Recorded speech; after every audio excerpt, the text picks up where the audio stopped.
kami dari kelompok 1 ingin mempresentasikan materi paleontologi yang berjudul permineralisasi. Sebelumnya, perkenalkan, nama saya Andika Nugraha dengan NPM 05512508. Saya Manuel Kevin itu dengan NPM 0551255027. Saya Jenisius Lutsibolo dengan NPM 0552125016. Saya Rizka dengan NPM 05512304. Saya Mutiara Putrianto dengan NPM 05512552. Di sini ada definisi permineralisasi.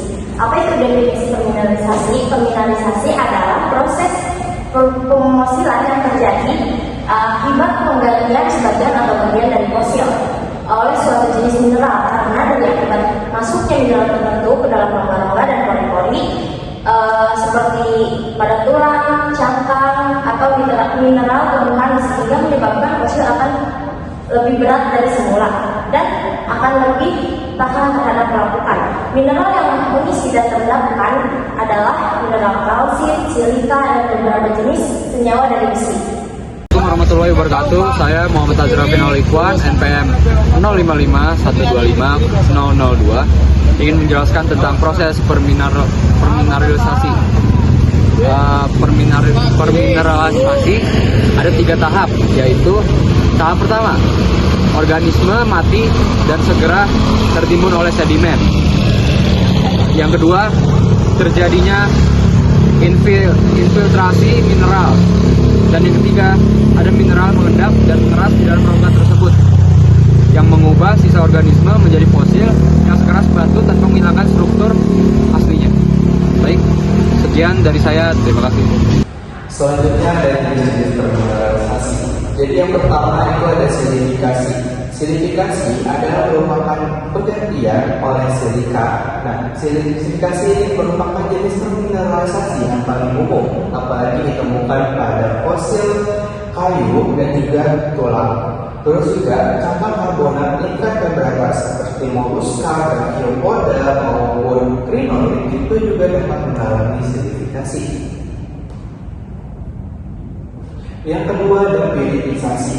Nah, pirit itu sendiri dapat menggantikan atau mengisi material organik dalam beberapa fosil. Sulfida dari material organik yang busuk itu dapat bereaksi dengan besi dalam air dan menggantikan atau menggunakan pirit dan menggantikan kalsium karbonat dalam beberapa cangkang. Piritisasi itu juga dapat menghasilkan fosil dengan warna yang mencolok. Contohnya ada fosil amonia apokeres yang mengalami piritisasi, ditemukan di Jerman. Bisa lihat sendiri warnanya juga sangat mencolok.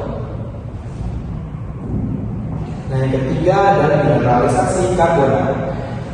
Proses pemfosilan mineralisasi karbonat adalah proses biogenesis di mana material organik seperti cangkang, tulang, dan tumbuhan yang terkubur itu dapat digantikan oleh mineral karbonat.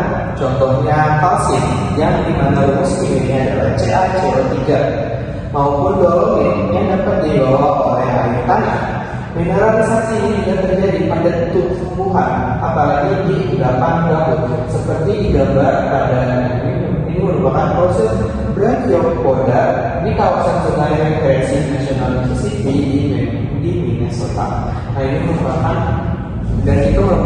jenis permineralisasi.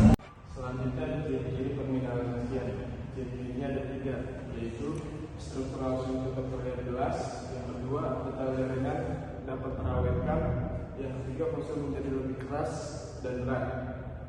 Contoh yang pertama, struktur asli tetap terlihat jelas adalah mineral yang mengisi ruang kosong atau pori-pori tumbuhan organisme sehingga bentuk aslinya seperti tulang, kayu, dan jaringan tidak hancur.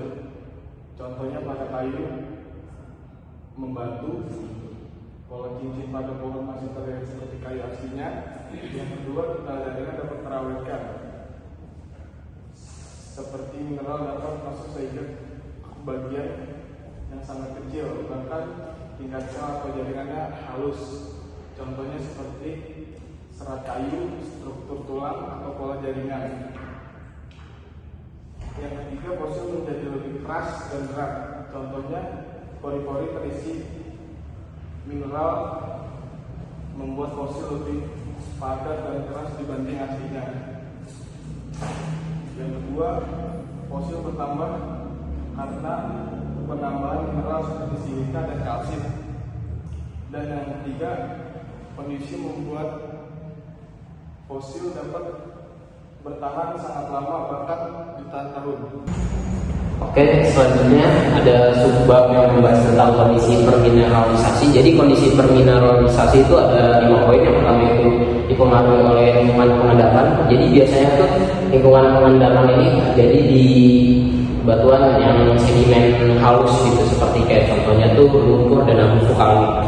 Terus yang kedua itu ada dipengaruhi oleh ketersediaan mineral. Jadi biasanya tuh air tanah kan kayak akan mineral seperti kayak kalsium, pirit maupun silika. Jadi ini akan mempercepat proses suatu permineralisasi.